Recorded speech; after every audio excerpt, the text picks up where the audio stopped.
Siti TKI menyimpan rapat informasi soal kabar sawang terbaru di Taiwan. Benarkah saat ini sawang dalam bahaya? Kabar sawang terbaru diposting sendiri oleh Siti Aisyah, mantan TKI di Taiwan. Perlu diingat, Siti TKI adalah mantan perawat anak majikan di Taiwan. Sejak Senin 11 Juli 2023, Siti secara resmi bukan lagi perawat sawang.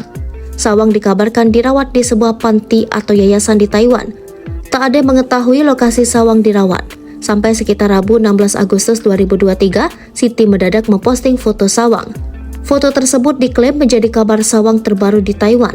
Dalam foto terlihat sawang mengenakan kemeja kotak-kotak warna biru dipadui celana panjang coklat.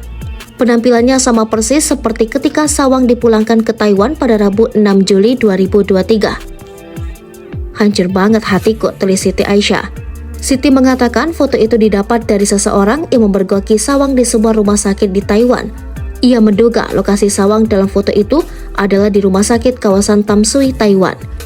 Terbaru, Siti meyakini bahwa panti lokasi sawang dirawat bukan di daerah Kaohsiung. Aku udah tahu loh, aku udah tahu kabarnya, kata Siti Aisyah saat live TikTok. Ia mengaku telah menerima foto dan video yang dikirim seseorang dari Taiwan.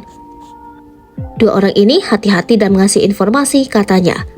Tindakan Siti memposting kabar sawang terbaru justru menjadi kekhawatiran tersendiri bagi TKI Taiwan ASI. Ia yang sudah 20 tahun tinggal di sana merasa tahu betul aturan Taiwan. Menurutnya, tindakan Siti TKI justru akan berdampak bahaya bagi sawang. Takutnya ketahuan nanti bahaya, nanti tertutup lagi, kata ASI yang juga merupakan ibu kandung Siti Aisyah. Ia khawatir dampak dari kabar terbaru sawang viral. Nanti kalau viral lebih ketat lagi, susah nanti, kata ASI.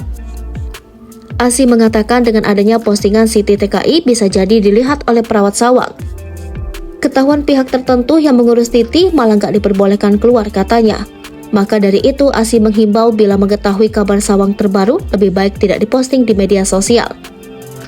Jangan disebarkan dulu, takut saya, nanti Titi yang kasihan, kata ASI ibu Siti TKI. Padahal yang jelas-jelas menyebarkan foto dan kabar sawang terbaru adalah Siti Aisyah lewat akun TikToknya.